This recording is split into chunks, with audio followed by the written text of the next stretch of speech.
솔로몬은 지금 간음과 관련된 사악함에 대해서 경고하고 있는 중에 있습니다.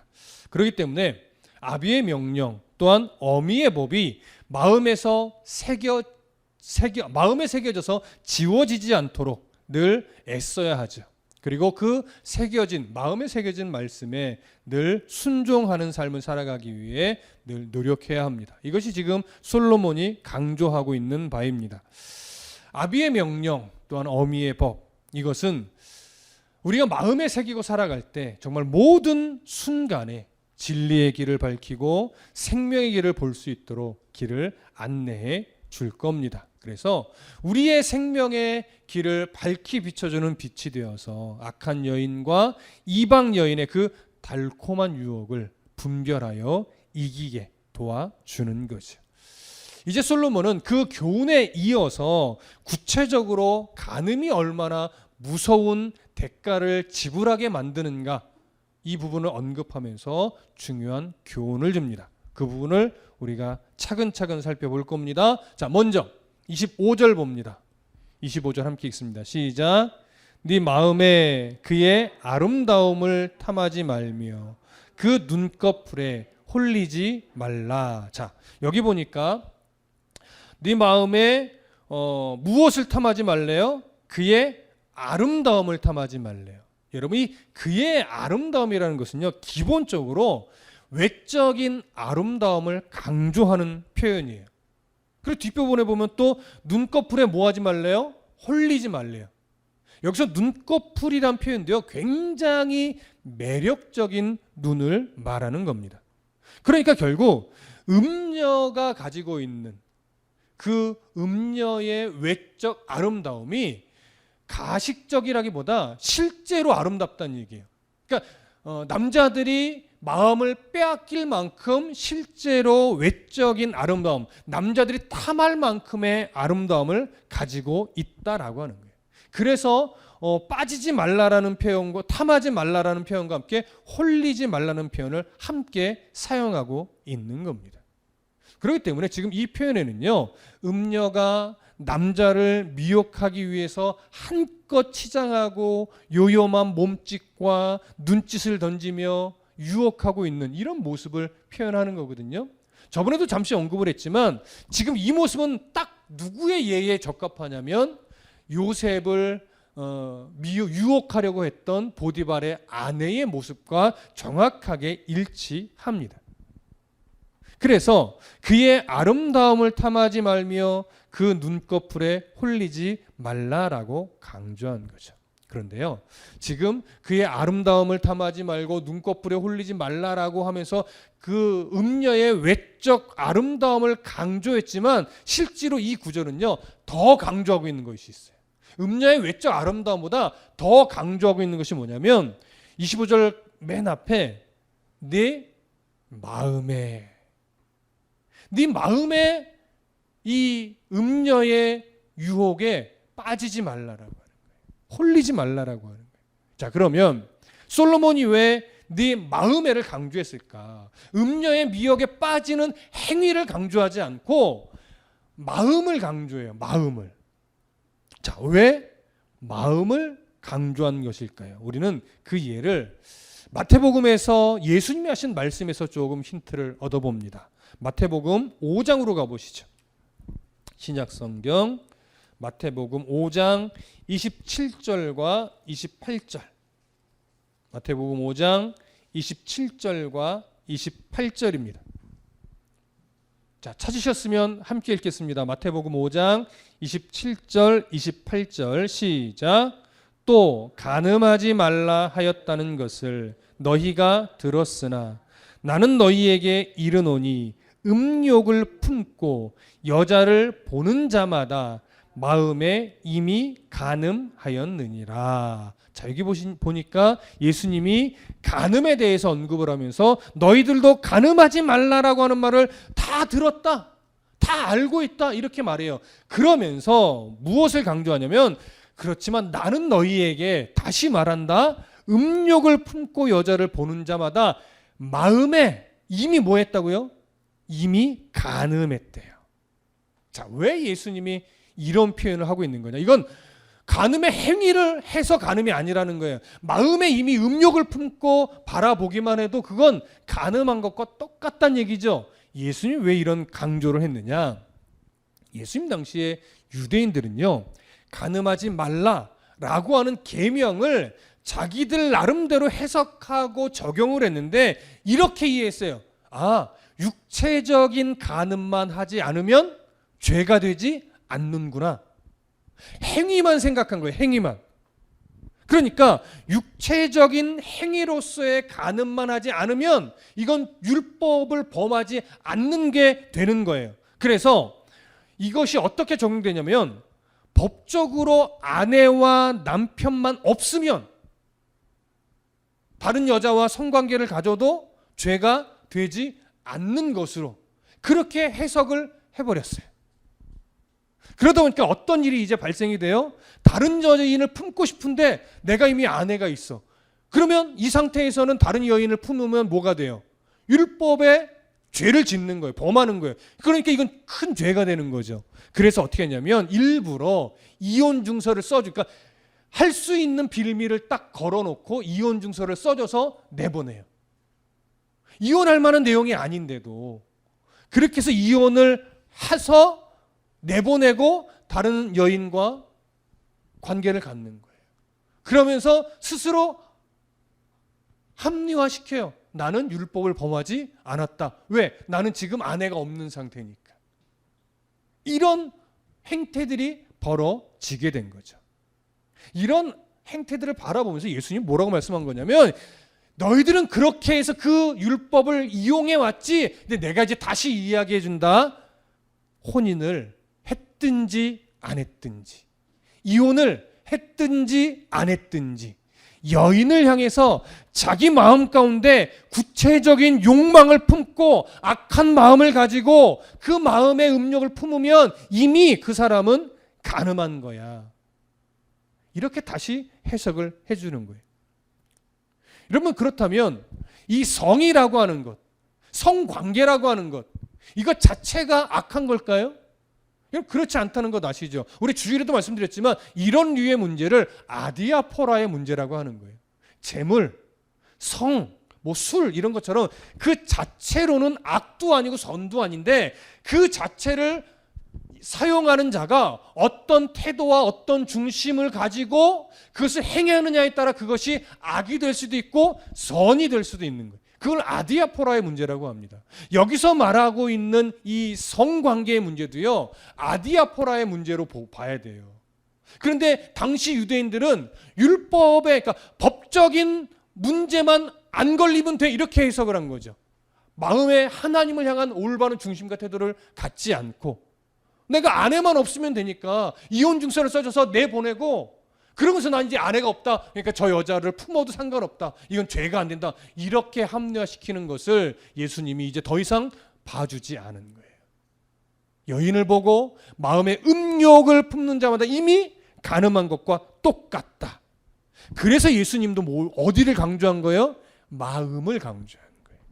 마음에 이미 간음하였느니라. 똑같은 의미로 솔로몬도 마음을 강조하면서 네 마음에 그의 아름다움을 탐하지 말라라고 강조를 한 겁니다. 모든 유혹의 출발점은요, 사실은 범하는 행위가 아니에요. 이미 이끌리는 마음. 그것이 하나님 앞에 올바르지 않다라고 판단되면 마음에서 그런 생각이 들 때 그걸 누르고 눌러야 돼요. 그래야 죄가 안 돼요. 근데 누르지 않을 때 그때 죄가 되는 거예요. 그러니 아비의 명령, 어미의 법, 그 율법, 하나님의 말씀, 이걸 마음에 끊임없이 새겨서 기억해서 그런 죄의 유혹이 올라올 때마다 누르는 싸움을 하지 않으면 결국 분별력을 잃어버리는 거예요. 그러면 음료의 미혹을 스스로의 정욕을 만족시키기 위해 합리화시키면서 결국 마음으로부터 죄가 시작되어 죄를 범하게 되는 거예요. 그렇기 때문에 솔로몬은 이제요, 그렇게 마음을 강조하면서 분별력을 잃어버리고 마음으로부터 그 하나님의 말씀을 기억해내지 않을 때 결국 음료의 미혹에 넘어가는데, 그 음욕의 미혹에 넘어갈 때 어떤 결과를 초래하게 될지 그 부분을 이야기합니다. 자, 몇 절을 이제 보시냐면 26절을 볼게요. 다시 오늘 본문으로 돌아가셔서 잠언 6장 26절을 봅니다. 자, 우리 함께 읽을게요. 26절 시작. 음료로 말미암아 사람이 한 조각 떡만 남게 됨이며 음란한 여인은 귀한 생명을 사냥함이니라. 자, 여기 보면, 자, 음녀, 히브리어로는 자나라는 단어를 씁니다. 단어적 의미는 창녀를 말하는 거예요. 매춘부. 그리고 음란한 여인으로 번역된 히브리어가 에웨트 이쉬라고 하는 단어인데, 이 단어는요, 남편이 있는 여자를 말하는 거예요. 그래서 앞에는 창녀, 뒤에는 남편이 있는 여자. 그런데 이 26절의 문장은요, 한글 번역으로는 이렇게 되어 있지만 실제로 히브리어 문장으로 보면 이게 동사가 없어요. 이 문장 안에. 이게 동사가 없다 보니까 해석되는 가능성이 좀 몇 가지가 되는데 크게는 두 가지로 번역이 가능합니다. 첫 번째 번역은 지금 한글 번역 그대로예요. 음녀로 말미암아, 창녀로 말미암아 사람이 한 조각 떡만 남게 되며 음란한 여인은, 남편이 있는 여인은 귀한 생명을 사냥함이니라. 이렇게 번역이 되는 거죠. 그런데 이 번역의 의미로 정리를 해보면 여기 이 번역은 어떤 의미가 담겨져 있냐면, 창녀에게 빠지면 재물을 탕진하게 되고 남편이 있는 여자와 간음하게 되면 율법을 범하는 것이기 때문에 생명을 잃게 된다. 이런 의미가 돼요. 그러니까 창녀에게 들어가든 남편이 있는 여자와 성적인 범죄를 저지르든 둘 다 하나님 앞에 큰 범죄로서 성적 타락의 무서움을 강조하는 의미가 되겠죠. 이게 지금 우리가 읽고 있는 개역 개정판의 번역에 담겨 있는 의미예요. 근데 이것이 동사가 없기 때문에 어떻게도 번역이 가능하냐면, 여러분 잘 들어보세요. 음녀는, 창녀는 빵 한 덩이에도 몸을 팔지만 음란한 계집은 귀중한 생명을 앗아가미니라. 남편이 있는 여자는 귀중한 생명을 앗아간다. 이렇게도 번역이 가능해요. 그런데 이 번역의 의미로 이해하면 여기에는 어떤 의미가 담겨져 있냐면, 창녀에게 지불할 대금과 유부녀와 간음을 행할 때 주어지는 대가를 비교하는 거예요. 그러면 음녀, 창녀와 잠자리를 같이 할 때는 어떤 대가를 치르면 돼요? 최소한 빵 한 덩이로도 가능한 거예요. 그런데 남편이 있는 여자와 간음을 하게 되면 이건 율법을 범하는 거기 때문에 율법에 어떻게 하게 되어 있어요? 둘 다 죽이라고 되어 있어요. 그래서 남편이 있는 여자와 관계를 갖게 되면 귀중한 생명을 앗아간다. 이런 의미가 돼요.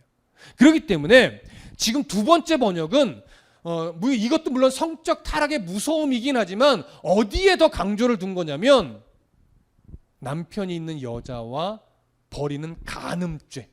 단순한 성적 타락도 물론 의미가 되지만 좀 자세하게 보면 간음죄를 범할 때 어떤 결과를 맞이하게 되는가, 여기에 강조점이 있는 거예요. 그러니까 두 가지 번역 다 사실은 성적 타락의 교훈을 주기에는 부족함이 없어서 어떤 견해로 보든지 전혀 문제는 없지만, 일단 문맥에서는 어느 쪽이 좀 더 가까울까, 이걸 한번 생각해 보실 필요가 있죠. 조금 이따 보겠지만 29절을 보면 이 내용이 어느 쪽으로 연결이 되냐면, 29절 이렇게 되어 있죠. 남의 아내와 통간하는 자도 이와 같을 것이라 그를 만지는 자마다 벌을 면하지 못하리라. 그러니까 지금 방향성이 어디로 흘러가고 있어요? 창녀와의 잠자리를 같이 하는 것이 아니라 남편이 있는 여자와 벌이는 간음죄, 이 간음죄가 얼마나 무서운가, 이걸 지금 강조하고 있는 거예요. 그래서 우리는 지금 현재의 한글 번역의 의미로 봐도 문제는 없지만 조금 더 문맥에서 자연스러운 번역은 두 번째 번역으로 보는 것이 더 좋을 것 같습니다. 그래서 우리는 이렇게 볼 거예요. 음녀는 빵 한 덩이에도 몸을 팔지만 음란한 계집, 남편이 있는 여자의 그 유혹은 결국 귀중한 생명을 빼앗아 가게 된다. 이런 의미로 우리가 26절을 이해할 겁니다. 이해되시죠? 그래서 성적 타락도 마찬가지지만 지금은 간음죄로 본문이 강조를 하고 있다. 이렇게 이해하시면 되겠어요. 이제 다음 구절 볼게요. 27절, 28절 함께 읽습니다. 시작. 사람이 불을 품에 품고서야 어찌 그의 옷이 타지 아니하겠으며 사람이 숯불을 밟고서야 어찌 그의 발이 되지 아니하겠느냐. 자, 지금 이 두 구절은 결국 유부녀와의 간음이 얼마나 위험한 것인지를 강조하는 거죠. 27절에 있는 불을 품에 품는다는 것, 그리고 28절에 있는 숯불을 밟는다는 것, 결국 어떤 행위를 강조하는 거예요? 간음 행위를 말하는 거예요. 그리고 27절에서 어찌 그의 옷이 타지 않겠느냐 이 표현하고 28절에서 어찌 그의 발이 되지 아니하겠느냐 이 표현, 둘 다 결국 무엇을 강조하는 거예요? 간음의 결과로 오는 견딜 수 없는 무서운 고통, 때로는 죽음의 형벌, 이 무서움을 강조하는 거죠. 이처럼 남의 아내와 통간하는 것은 성적 행위를 하는 그 순간에는 좋을지 모르나 결국은 자신의 인생과 영혼을 파괴하는 아주 무서운 죄악임을 강조하며 경고해 주는 겁니다. 이해되시죠? 자, 이제 29절 봅니다. 29절 함께 읽겠습니다. 시작. 남의 아내와 통간하는 자도 이와 같을 것이라. 그를 만지는 자마다 벌을 면하지 못하리라. 솔로몬은 지금 27절 그리고 28절의 내용, 여기에서 이제 비유한 그 내용과 연결해서 분명하게 강조합니다. 남의 아내와 통간하는 자도 이와 같을 것이라. 그러면서 그를 만지는 자마다 벌을 면하지 못하리라. 여기서 말하는 그는 누구예요? 남편이 있는 여자를 말하는 거죠. 그래서 그를, 남편이 있는 여자를 만지는 자마다 간음했단 얘기예요.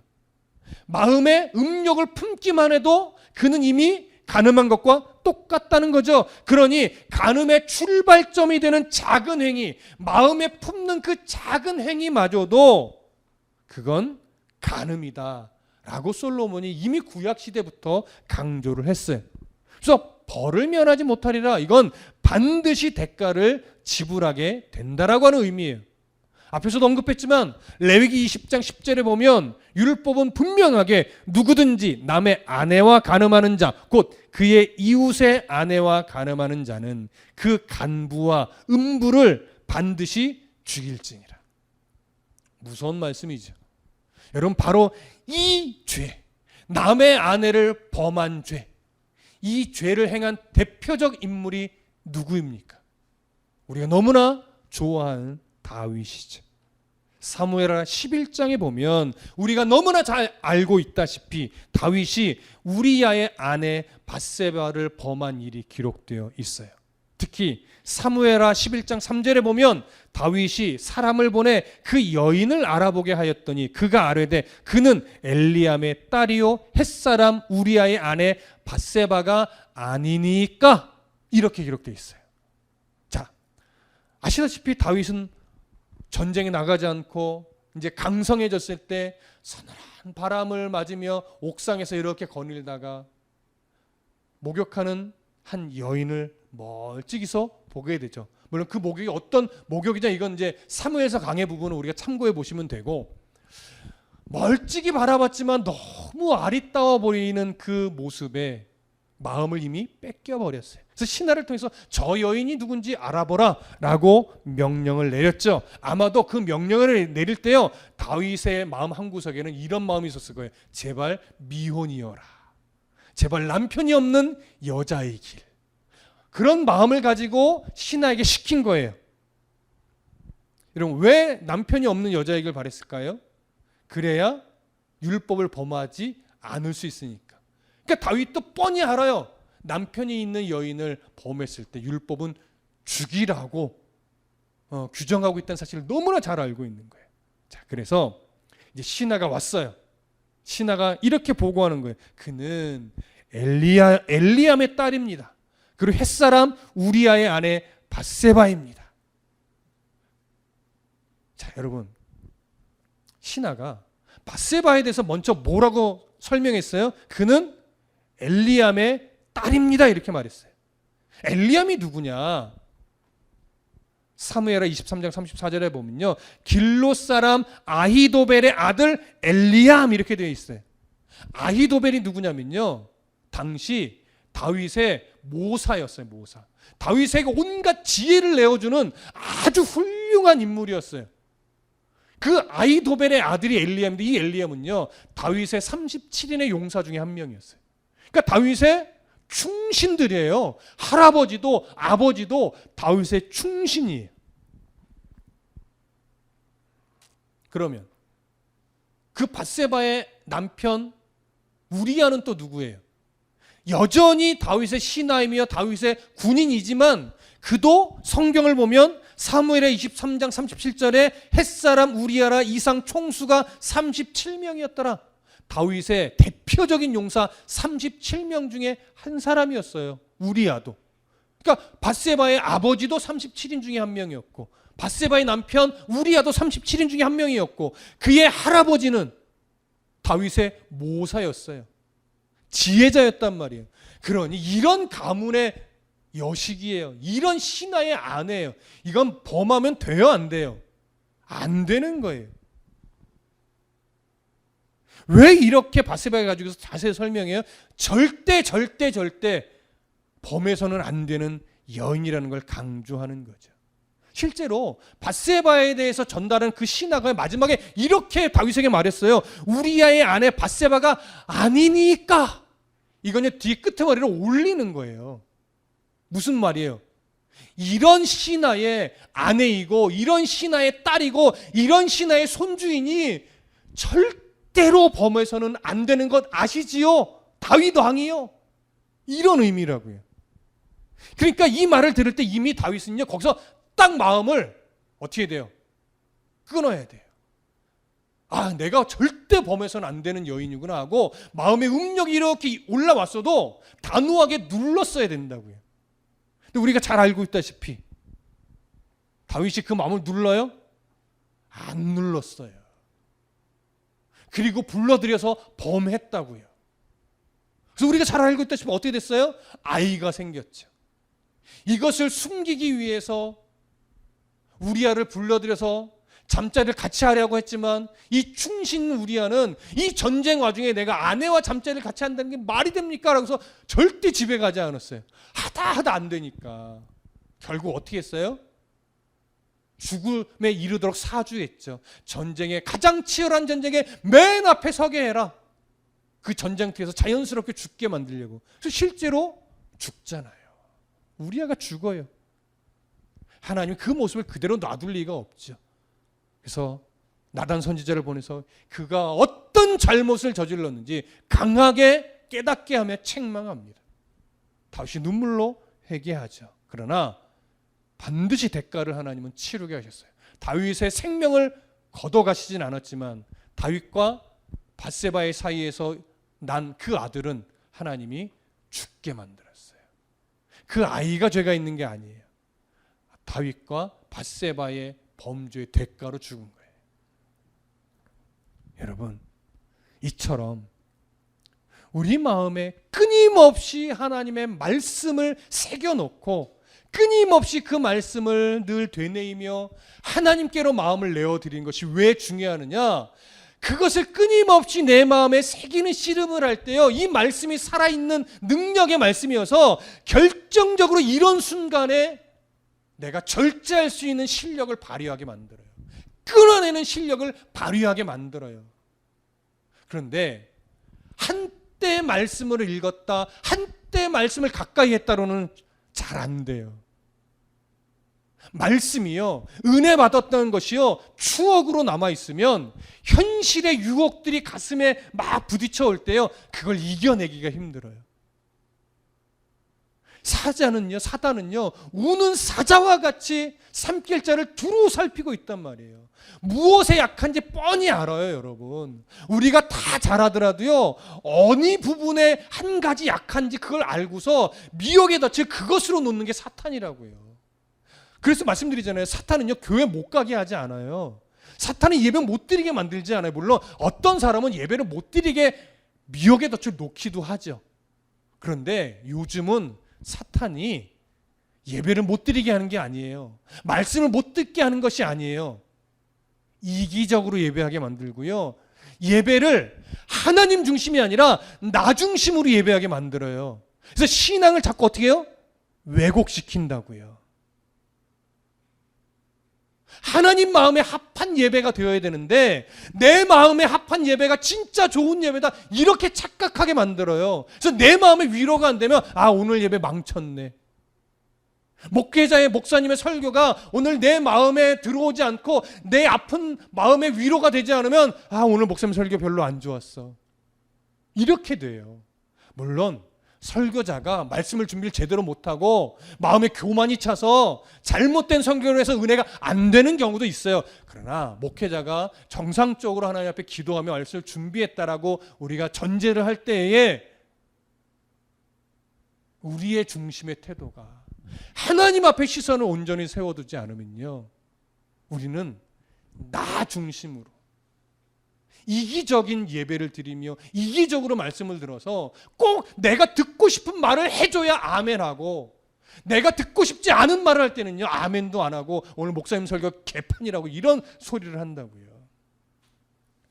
그래서 목회자의 책임도 너무나 중요하지만 말씀을 듣고 예배하는 우리의 태도가 나에서부터 출발하지 말고 나를 사랑하신 하나님에서부터 출발하는 것이 너무나 중요한 거예요. 그래서 마음의 간음이라는 것이 오늘 육적인 간음을 강조하고 있지만 이것은 당연히 영적인 간음으로 연결되는 교훈인 거예요. 하나님이 우리를 어떻게 사랑하셨는데, 하나님이 우리를 어떻게 구원하셔서 어떻게 천국 소망을 주셨는데 우리는 그 물질에 넘어져서 하나님이 있어야 될 그 자리에 물질을 집어넣는다고요. 하나님이 계셔야 할 그 자리에 성공을 집어넣고 직장을 집어넣고 사업을 집어넣고 자녀를 집어넣어서 하나님이 마치 내 사업을 성공시켜주기 위해서 존재하는 분인 양, 하나님이 마치 내 자녀를 좋은 대학 보내기 위해 존재하는 분인 양 그렇게 만들어요. 여러분, 그렇게 하나님이 계셔야 될 자리에 내 욕심, 내 야망, 내 정욕 이런 걸 집어넣는 것이 영적인 간음을 저지르는 거예요. 그래서 그 영적인 간음은 그래서 마음에서부터 시작되는 거예요. 왜? 마음의 욕망을 누르지 못하니까. 재물에 대한 욕망을 누르지 못하고, 자식 잘 되는 것이라고 하는 그 욕망을 누르지 못하고, 내가 하고 싶은 것, 내가 이루고 싶은 것, 내가 가지고 싶은 것, 이것에 대한 욕망을 내가 누르지 못하니까 자꾸 하나님을 뒤로 미루고 영적인 간음을 저질러요. 정말 육체적인 간음 조심해야 됩니다. 남자건 여자건. 아시죠? 요즘 얼마나 무서운 시대인지. 교회 중직자라 하더라도요, 바람 피는 사람, 간음 저지르는 사람, 법적으로 들키지만 않으면 돼, 이런 생각을 갖고 있는 중직자 많아요. 근데 목사들 중에도 있대요. 이게 너무나 창피해요. 여러분, 목사도 남자이기 때문에 마음의 음욕이 왜 없겠습니까? 모두가 다 있죠. 중요한 건 음욕이 다 있지만 말씀을 계속 마음에 심고 새기면서 음욕은 하나님이 싫어하는 거야. 하나님은 분명히 음욕의 대가를 치르게 하셔. 이런 말씀을 가슴에 새겨서 누르는 거예요. 수면 위로 고개를 치고 들어올 때 그걸 누르고 눌러서 하나님이 기뻐하는 생각을 하려고 애쓰는 거예요. 그게 중심의 태도예요. 그 애씀이 나로 하여금 영적 간음을 저지르지 않게 한다고요. 근데 말씀을 가슴에 새겨놓는 싸움을 하지 않고 나 교회 나갔으니까 괜찮아, 나 오늘 예배했으니까 괜찮아 라고 스스로 합리화하면서 그냥 만족해버릴 때 정말 믿음의 단호함의 실력을 발휘해야 되는 순간에요, 그거 발휘를 못해요. 오늘 제 친구 목사와 이런저런 얘기를 하는데 그런 얘기를 해요. 너무나 교회에서 착하고 선하고 정말 베풀기를 좋아하고 누구나 다 좋아하는 분이에요. 교회도 오래 다니셨고. 근데 그렇게 다 인정받고 너무나 착하고 법 없이도 살 사람인데 중요한 건 결정적인 순간에 하나님만을 정말 예배하는 그 주일을 지켜내고 하나님 앞에 예배하기를 소홀히 하지 않아야 되는 그 결정적인 순간에 예배보다 자기 사업이 앞서는. 왜? 그래야 돈이 벌리니까. 물론 어떤 이유가 있는지는 잘 모르겠으나 결국 예배보다 사업이 우선되는 결정을 하게 되는 거예요. 선택을. 이게 실력인 거예요, 사실은요. 여러분 잘 들으십시오. 주일에 장사하시는 분들 주일에 장사를 하냐만 이것 때문에 얼마나 고민이 많아요. 왜요? 사실 주일에 장사하면 돈이 더 그만큼 벌리니까. 그런데 가끔 이렇게 말하는 분들이 있어요. 주일에 장사하지 마. 하나님이 주중에 다 채워주셔. 맞는 말일까요? 틀린 말일까요? 여러분 전혀 틀린 말은 아니에요. 전혀 틀린 말은 아니에요. 그러나 맞는 말도 아니에요. 그리스도인이요. 왜 주일에 장사를 안 하는 결정을 내려야 하냐면 주중에 하나님이 더 장사가 잘 되게 채워주셔서가 아니에요. 그게 이유가 되면 안 돼요, 사실은. 나는 주일에 장사를 하면 돈이 더 많이 벌리는 걸 알아. 그런데 내 인생의 가치는 주일에 더 많은 돈을 버는 것보다 주일에 하나님을 기쁘시게 하는 것이 나에게서는 더 중요한 가치인 거예요. 그래서 나는 주일에 버는 돈을 포기하고 그 시간을 하나님께 드리는 선택을 하는 거예요.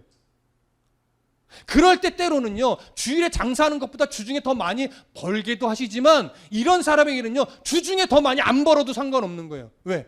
내가 주일에 주님과 약속한 그 시간에 주님께 나아가 예배하는 것이 돈 몇백만 원 버는 것보다 훨씬 더 중요하다고 나는 믿으니까. 그게 신앙의 실력인 거예요. 이런 평상시에 안 드러나요.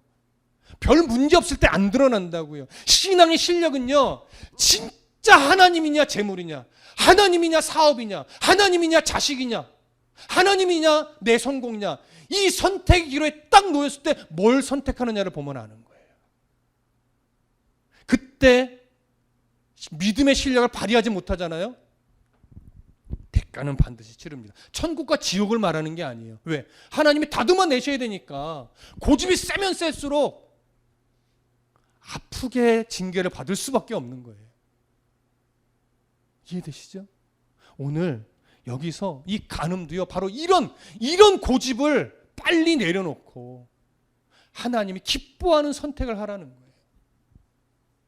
그래서 육체적 간음과 함께 영적인 간음이 얼마나 우리의 인생에 무서운 결과를 초래하는지를 빨리 말씀을 통해 깨닫고 끊임없이 말씀을 내 안에 심고 새겨서 정말 너의 인생 가운데 그런 결정적인 판단과 선택을 해야 될 그 순간에 육적인 판단, 간음을 저지르는 것 같은 선택하지 말고 하나님이 기뻐하는 선택을 함으로 말미암아 하나님 앞에 좀 강력한 징계를 받는 인생이 아니라 늘 하나님의 칭찬을 받으며 하나님의 인정을 받으며 하나님의 기쁨이 되는 선택을 해라.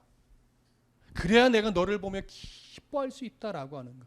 그런 하나님의 나를 보고 기뻐하실 하나님의 표정을 오늘도 생각하면서 육신의 정력보다 성령이 인도하시는 그 선택을 하면서 우리가 성도다운 판단과 선택을 해내는 신앙의 실력자가 되시기를 간절히 소망하고 축복합니다. 기도하겠습니다.